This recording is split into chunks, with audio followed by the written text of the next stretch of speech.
বারে বারে আল্লাহ আল্লাহ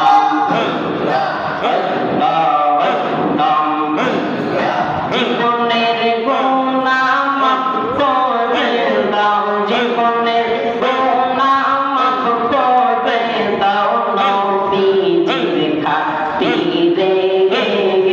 ও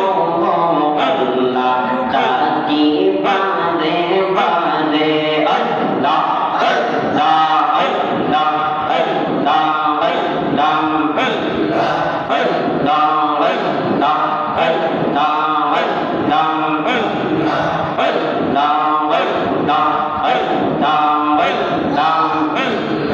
মুর্শিদ নামে কইয়া